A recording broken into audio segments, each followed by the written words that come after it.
ಕುತಂತ್ರ ಮಾಡ್ತಾ ಇದ್ದಾರೆ. ಇಲ್ಲಿ ಅಲ್ಲಿ ಒಂದು ಕ್ರೀಡಾಂಗಣ ಮಾಡಬೇಕು ಅಂತ ಹೊರಟಿದ್ದಾರೆ. ನಾವೇನು ಕ್ರೀಡಾಂಗಣಕ್ಕೆ ವಿರೋಧ ಅಲ್ಲ. ಒಂದಲ್ಲ 10 ಮಾಡಲಿ, ಒಂದಲ್ಲ 10 ಕ್ರೀಡಾಂಗಣ ಮಾಡಲಿ. ಮುಮ್ಮಡಿ ಕೃಷ್ಣರಾಜ ಒಡೆಯರು ಪ್ರಾರಂಭ ಮಾಡಿದ್ದು ಅದೇನೋ ಗೊತ್ತಿಲ್ಲ. ಮುಮ್ಮಡಿ ಕೃಷ್ಣರಾಜ ಒಡೆಯರ್ ಅಂದ್ರೇನೆ ಅವ್ರಿಗಾಗಲ್ಲ, ಕಾಂಗ್ರೆಸ್ ಅವ್ರಿಗೆ. ಪ್ರತಿ ಸರಿನೂ ಕೂಡ ಅವರೇನು ಮಹಾರಾಜರು ಏನು ಮಾಡಿದ್ದಾರೆ, ಅವ್ರಿಗಿಂತ ಸಿದ್ದರಾಮಯ್ಯನವರೇ ಜಾಸ್ತಿ ಒಳ್ಳೇದು ಮಾಡಿದ್ದಾರೆ. ಅವರ ಏನೇನಿದೆಯೋ ಮುಚ್ಚುವಂಥ ಪ್ರಯತ್ನವನ್ನು ಮಾಡ್ತಾ ಇದ್ದಾರೆ. ಇದು ಒಳ್ಳೇದಲ್ಲ. ಒಂದು ಅಲ್ಲಿ ಬಾಯ್ಲರು ಇರೋವಂಥದ್ದು, ಮತ್ತೆ ಅಲ್ಲಿ ರೇಷ್ಮೆ ತಯಾರು ಮಾಡೋದು, ಅಲ್ಲಿ ಬೇಯಿಸ್ತಾರೆ. ಅದರದ ವಾಸನೆ ಎಲ್ಲ ಭಾಳ ದಟ್ಟವಾಗಿ ಬರೋವಂಥದ್ದು. ಮತ್ತು ಬಾಯ್ಲರು ಕೂಡ ಇರೋದ್ರಿಂದ ಏನಾನ ಸಿಡಿದ್ರೆ ಅಲ್ಲಿ ಸ್ಪೋರ್ಟ್ಸ್ ಏನಾನ ನಡೀತಾ ಇದ್ದಾಗ ದೊಡ್ಡ ಸಂಖ್ಯೆಯಲ್ಲಿ ಒಂದು 5-6 ಸಾವಿರ ಜನ ಸೇರಿದಾಗ ಈ ಥರದ್ದು ಅನಾಹುತ ಆದರೆ ದೊಡ್ಡ ಇದಾಗ್ತದೆ. ಬೇರೆ ಜಾಗನೇ ಇಲ್ಲ, ಗತಿ ಇಲ್ವೋ ಇವರಿಗೆ, ಯೋಗ್ಯತೆ ಇಲ್ವಾ? ಆ ತಮನ್ನಾ ಭಾಟಿಯಾ ಅಂತ ಯಾರೋ ಫಿಲಮ್ ಆ್ಯಕ್ಟರ್ಗಳಿಗೆ 7 ಕೋಟಿ 8 ಕೋಟಿ ಕೊಡ್ತಾರೆ. ಖರ್ಚು ವೆಚ್ಚ, ಫ್ಲೈಟ್ ಚಾರ್ಜು, ರೂಮು ಎಲ್ಲ ಸೇರಿದ್ರೆ ಕೊಡ್ತಾರೆ. ಅದೇ ದುಡ್ಡು ಇಲ್ಲೇ ಕೊಟ್ಟು ಜಮೀನು ತಗೊಂಬೋದಾಯ್ತಲ್ಲ. ಅದನ್ನು ಬಿಟ್ಬಿಟ್ಟು ಅದೇ ಜಮೀನನ್ನು ಒಡೆಯುವಂಥ ಪ್ರಯತ್ನ ಯಾಕೆ? ಗ್ರೌಂಡ್ ಮಾಡೋಕ್ಕೆ ಬೇರೆ ಜಾಗ ಇಲ್ವಾ? ಇದು ಲಾಭ. ಈ ವರ್ಷ ನಾನು ನೋಡಿದೆ 96 ಕೋಟಿ ಲಾಭ. 96 ಒಂದು ಸರ್ಕಾರಿ ಸಂಸ್ಥೆ. ನಾವು ಕನಸು ಮನಸ್ಸಲ್ಲಿ ಯೋಚನೆ ಮಾಡೋಕ್ಕಾಗಲ್ಲ. 96 ಕೋಟಿ ಲಾಭ ಬರ್ತಕ್ಕಂಥ ಒಂದು ಫ್ಯಾಕ್ಟ್ರಿಯನ್ನ ಉದ್ಧಾರ ಮಾಡಬೇಕೇ ಹೊರತು ಆ ದುಡ್ಡನ್ನ ತಗೊಂಡಿದ್ದೀರಾ. ಮೊನ್ನೆ 40 ಕೋಟಿ ತಗೊಂಡಿದ್ದೀರಾ ಸರ್ಕಾರಕ್ಕೆ. ಪಾಪರ್ ಆಗಿದೆಯಲ್ಲ ಸರ್ಕಾರ, ಪಾಪರ್ ಆಗಿ ಭಿಕ್ಷೆ ಬಿಡ್ತಾ ಇದ್ದಾರೆ.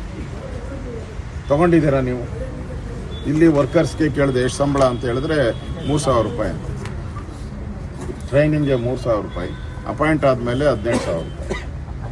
ಇಲ್ಲಿ ದುಡಿಸ್ಕೊಂತೀರ ಅವ್ರ ಕೈಲಿ, ಲಾಭನ ಮಾತ್ರ ನಿಮ್ಮ ಜೋಬಿಗೆ ಹಾಕೊಂತೀರ. ಫ್ಯಾಕ್ಟ್ರಿನ ಮುಚ್ಚಕ್ಕೆ ಹೊರಟಿದ್ದೀರ. ಇದಾಗಬಾರ್ದು. ಇದೊಂದು ಇದೊಂದು ರಾಜ್ಯದ ಪ್ರತಿಷ್ಠಿತ ಕಂಪನಿ. ಇದು ಮೈಸೂರು ಮಹಾರಾಜರು ಪ್ರಾರಂಭ ಮಾಡಿದ್ದು. ಇದು ಹೀಗೆ ಉಳಿಬೇಕು, ಕಬಳಿಕೆ ಆಗಬಾರ್ದು. ಇಲ್ಲಿ ಸುಮಾರು ಒಟ್ಟು 1200 ಜನ ಕಾರ್ಮಿಕರು ಕೆಲಸ ಮಾಡ್ತಾ ಇದ್ದಾರೆ. 3 ಫ್ಯಾಕ್ಟ್ರಿ. ಆ ಫ್ಯಾಕ್ಟ್ರಿ ನಿಂತೋದ್ರೆ, ಟಿ ನರಸೀಪುರ ನಿಂತರೆ ಮೈಸೂರು ಮುಚ್ಕೊಂಡು ಹೋಗ್ಬೇಕು, ಚನ್ನಪಟ್ಟಣನೂ ಮುಚ್ಕೊಂಡು ಹೋಗ್ಬೇಕು. ಯಾಕಂದ್ರೆ ನೂಲು ಬರ್ತಾ ಇರೋದು ಅಲ್ಲಿಂದ. ಇಲ್ಲಿ ಹುನ್ನಾರ ನಾನು ಕೇಳಿದ್ದು, ಕಾರ್ಮಿಕರ ಒಂದು ಮಾತಲ್ಲಿ ಕೇಳಿರೋವಂಥದ್ದು, ಅದು ಮುಚ್ಚಿಬಿಟ್ರೆ ಇಂಪೋರ್ಟ್ ಮಾಡ್ಕೊಬೋದು. ಚೈನಾದಿಂದ ಬೇರೆಯಿಂದ ಕಮಿಷನ್ ಸಿಗ್ತೈತೆ. ಇಲ್ಲಿ ಕಮಿಷನ್ ಸಿಗಲ್ಲ. ನೀವು ಇಂಪೋರ್ಟ್ ಮಾಡ್ಕೊಂಡ್ರೆ ಕಮಿಷನ್ ಕೊಡ್ತಾರೆ. 30% 50% ಇವ್ರ ಕಮಿಷನ್ ಬರ್ತದೆ. ಆ ಕಮಿಷನ್ಗೋಸ್ಕರ ಇವತ್ತು ಮುಚ್ಚುವಂಥ ಪ್ರಯತ್ನ ಮಾಡ್ತಾ ಇದ್ದಾರೆ. ಅದಕ್ಕೆ ನಾನು ಈ ಗ್ರೌಂಡ್ಗಳನ್ನು ನಾನೇ ಬರ್ತೀನಿ, ಒಂದು 10 ಗ್ರೌಂಡ್ ಮಾಡಿ.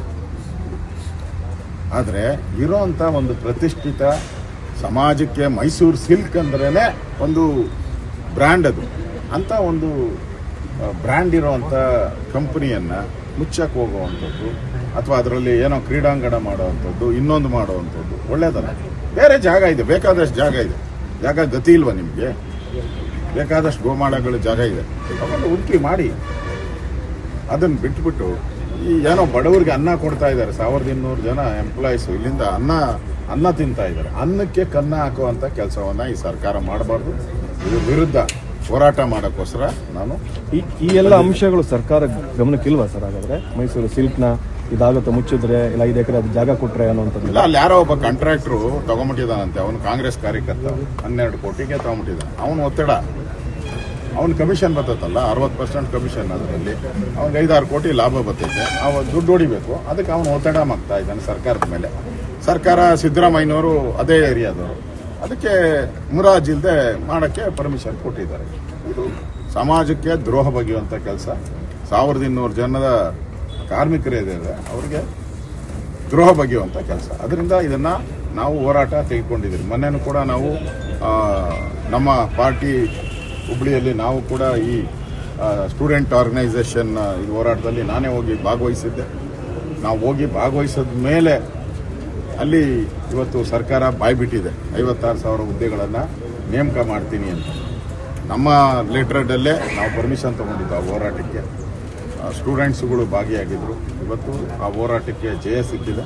ಹಾಗೆ ಇದೇ ರೀತಿ ಈ ಹೋರಾಟಕ್ಕೂ ಕೂಡ ಸರ್ಕಾರಕ್ಕೆ ಕಣ್ಣು ತೆರೆಸುವಂಥ ಕೆಲಸವನ್ನು ಮಾಡ್ತಾ ಇರುವಂತ ಅನ್ಯಾಯವನ್ನ ಸರಿಯಪ್ಪ ಮಾಡುವಂತ ಕೆಲಸವನ್ನ ಮಾಡ್ತೀವಿ.